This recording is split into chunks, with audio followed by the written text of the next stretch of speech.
Good morning, good afternoon, good evening, whenever and wherever you are. My name is Anna Rochelle, and today we are going to go ahead and talk about eighth grade transformations. So these are California Common Core state standards.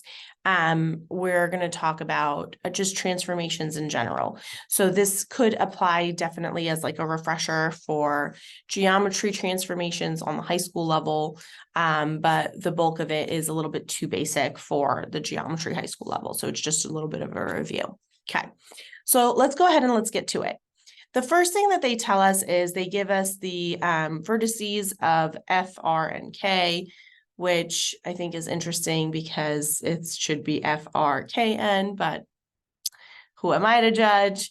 And then we are asked to create a dilation of this pre-image, okay? So a dilation of this pre-image, the first thing that we have to know is that each of these is, -6, 8, -6, -4. This one is 4, 4, and then I have 4, 8. So I'm going to end up taking 3/8 of all of the X values and 3/8 of all of the Y values in order to create this dilation, right? So I know that 3/4 of 8 is 6. So I know 6 is going to be an option, right? And I know 3/4 of 4 is 3. So I know 3 will be an option here for my Y values. And then when I look at 3/4 of 4 for my X, I know I'm going to have a 3 value here. And then 3/4 of -6, that might not be as easy to do in your head. So we're going to go ahead and divide by 2. We're going to end up with 2 and -3 here. So -9 over 2 is the same thing as -4.5. And that will likely be here because I think I'm going by 2s, right? So there we go.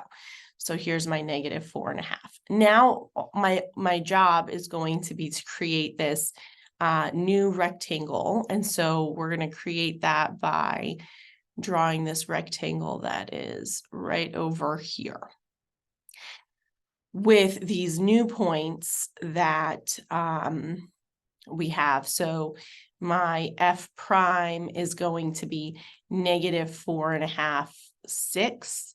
My R prime is going to be -4.5, 3. That's a comma. This will be 3, 3 for K prime.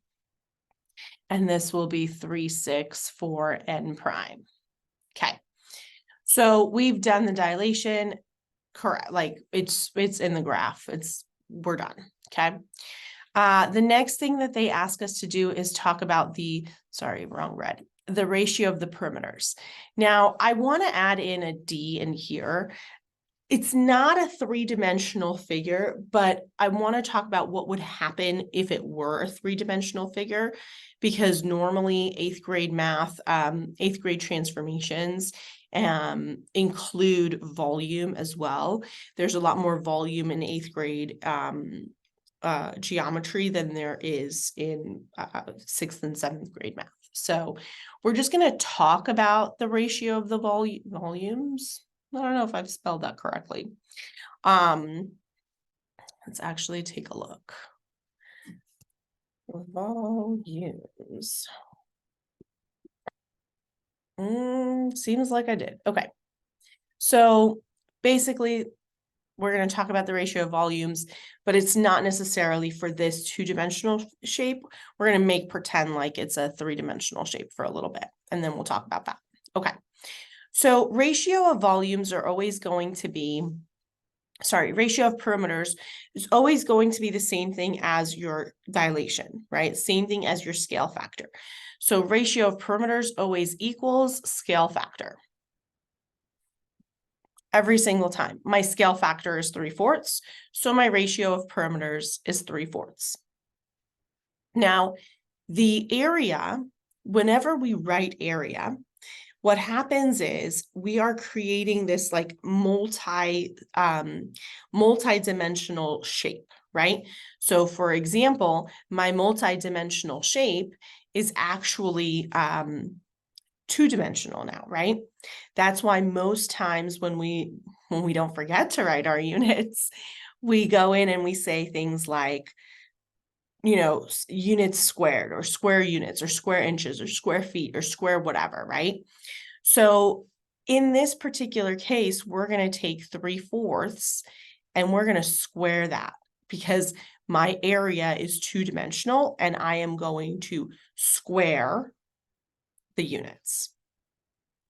Based on that same logic, right, perimeter is only one-dimensional. Perimeter is just measuring the length of the shape, right? We just want to know how much fencing we're going to need around the you know, pig pen or whatever, right? We want to know how much string we're going to need in order to create this rectangle. Excuse me. With regard to ratio of areas, because we're actually looking at the inside of the pig pen, the inside of the rectangle. For example, how many Post-it notes can we put into the inside of this rectangle, right? Or how much grass am I going to have to plant in that pig pen? So because it's two-dimensional, we're going to square that. Now, based on that same logic, if this were a three-dimensional figure, we would take our 3/4 and we would cube it. Okay.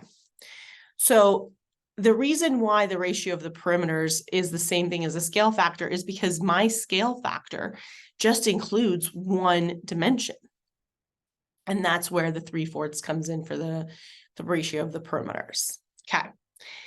Now, the second question that the student brought in and said, a triangle has an area of 40 square feet. After a dilation, the new area of the triangle is this many square feet. What is the scale factor of the dilation? So let's take a look at 40, and actually we're going to do 160 over 40 because it's enlarging. So we want the larger number to be on top.